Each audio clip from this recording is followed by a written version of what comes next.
कुछ किताबें सिर्फ कहानियां होती हैं और कुछ एक एहसास बन जाती हैं। धर्मवीर भारती का गुनाहों का देवता बस एक ऐसा ही उपन्यास है।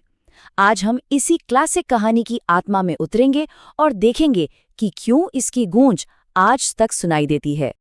देखिए, इस कहानी को समझने के लिए पहले लेखक के दिल को समझना पड़ता है। धर्मवीर भारती ने इसकी भूमिका में एक बात लिखी थी जो इस उपन्यास का पूरा सार है। उन्होंने कहा, मेरे लिए इस उपन्यास का लिखना वैसा ही रहा है जैसा पीड़ा के क्षणों में पूरी आस्था से प्रार्थना करना। मतलब साफ है, ये सिर्फ एक कहानी नहीं, ये तो उनके अपने जज्बातों का आईना है। तो इस पूरी कहानी की गहराई को हम कैसे समझेंगे? चलिए एक काम करते हैं, हम सिर्फ एक सुबह पर फोकस करते हैं। हाँ, चंदर के जीवन की सिर्फ एक सुबह, एक ऐसी सुबह जो उसकी दुनिया को हमेशा के लिए दो अलग अलग हिस्सों में तोड़कर रख देगी। इसी एक सुबह में चंदर दो बिल्कुल अलग हकीकतों से टकराता है। एक तरफ है मासूम खिलखिलाता हुआ प्यार, सुधा के साथ उसका रिश्ता जो उम्मीद से भरा है, और दूसरी तरफ उसे एक ऐसे अतीत का सामना करना पड़ता है जो दर्द और टूटे हुए सपनों की कहानी कहता है। तो सवाल यही उठता है कि जब मासूमियत और त्रासदी की ये दो दुनियाएं आपस में टकराती हैं तो होता क्या है? बस चंदर की पूरी कहानी इसी एक टकराव से जन्म लेती है, और आज हम इसी सफर को समझने की कोशिश करेंगे। तो चलिए सबसे पहले उस दुनिया में चलते हैं जो बिल्कुल सुबह की पहली धूप जैसी है, साफ, पवित्र। ये दुनिया है चंदर और सुधा की, एक ऐसी जगह जहां प्यार ने मासूमियत की चादर ओढ़ रखी है।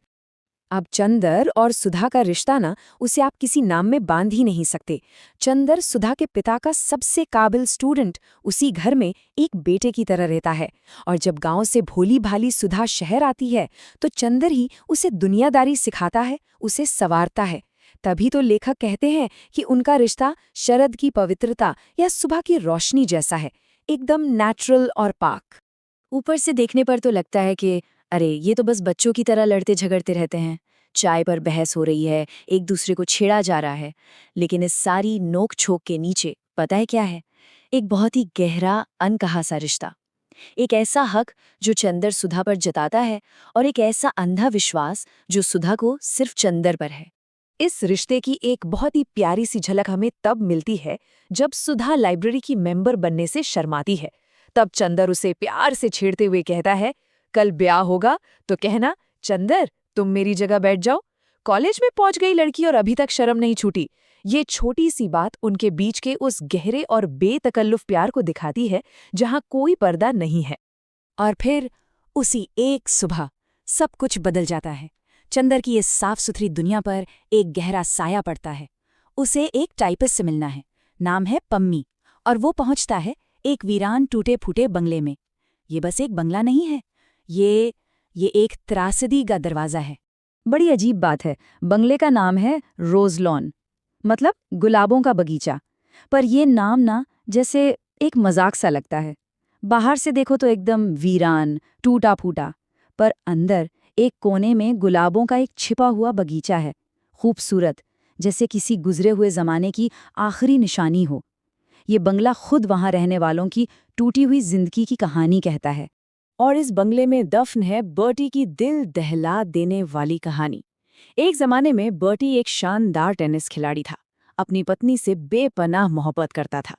लेकिन एक छोटी सी गलतफहमी और सब तहस नहस हो गया। पत्नी ने उसे धोखा दिया।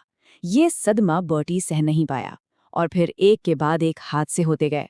पत्नी की मौत और फिर अपनी ही बेटी की मौत ने उसे पूरी तरह से तोड़ कर रख दिया। और इसी टूटे फूटे घर में, इसी दर्द के माहौल में चंदर की मुलाकात होती है पम्मी से, बर्टी की बहन। अब पम्मी ने अपने भाई की जिंदगी को तबाह होते देखा है, खुद का रिश्ता टूटते देखा है, तो जाहिर है प्यार और शादी पर से उसका भरोसा पूरी तरह उठ चुका है। उसके शब्द, शादी अपने को दिया जाने वाला सबसे बड़ा धोखा है, जैसे उसके सारे जख्मों को बयान कर देते हैं। तो अब सोचिए जरा चंदर के बारे में, वो कहाँ खड़ा है? एक तरफ है सुधा की वो मासूम पवित्र दुनिया, और दूसरी तरफ है पम्मी की ये दर्द और कड़वाहट से भरी दुनिया। और चंदर, वो इन दोनों के बीच एक पुल की तरह खड़ा हो गया है। और यही इस कहानी का सबसे जरूरी हिस्सा है। चंदर इस त्रासदी में शामिल नहीं है, वो बस एक गवाह है, एक ऑब्जर्वर। लेकिन ये गवाही उसकी आंखों से मासूमियत की पट्टी हमेशा के लिए खींच रही है। दुनिया को देखने का उसका नजरिया हमेशा के लिए बदलने वाला है। और यही उपन्यास का सबसे बड़ा मनोवैज्ञानिक सवाल हमारे सामने आता है कि सोचिए, एक ऐसा इंसान जिसने अपनी पूरी जिंदगी सिर्फ पाक निस्वार्थ प्यार देखा हो, जब अचानक उसे इंसानी रिश्तों का सबसे बदसूरत चेहरा देखना पड़े, दर्द, धोखा, बिखराव, तो उस इंसान का क्या होता है? और यही अनुभव चंदर को सीधा उपन्यास के नाम तक ले आता है। एक ऐसा सवाल जिसके दो सिरे हैं, प्यार देवता है या गुनाह। तो गुनाहों का देवता, इस टाइटल का असल मतलब क्या है? क्या इसका मतलब है कि चंदर गुनाहगार है? नहीं, बिल्कुल नहीं। इसका मतलब ये है कि चंदर को एक दिव्य दृष्टि मिल जाती है, एक ऐसी नज़र जिससे वो प्यार के दोनों रूप देख सकता है, उसका देवता वाला पवित्र रूप भी और उसका गुनाह वाला विनाशकारी रूप भी। वो इंसान के गुनाहों को देखता है और उन गुनाहों के पीछे छिपे दर्द और प्यार को भी समझने लगता है। तो जरा सोचिए, बस एक सुबह, और इस एक सुबह में चंदर ने प्यार के दो बिल्कुल अलग चेहरे देखे। एक दुनिया में प्यार एक निस्वार्थ प्रार्थना है और दूसरी दुनिया में प्यार एक बर्बाद कर देने वाली दर्दनाक याद बनकर रह गया है। और आखिर में ये उपन्यास हमें इसी एक सवाल के साथ छोड़ जाता है, तो फिर प्यार है क्या? एक पवित्र प्रार्थना या एक खूबसूरत गुनाह? शायद इसका कोई एक सही जवाब है ही नहीं। इसका जवाब तो शायद हर किसी को अपनी जिंदगी में खुद ही ढूंढना पड़ता है।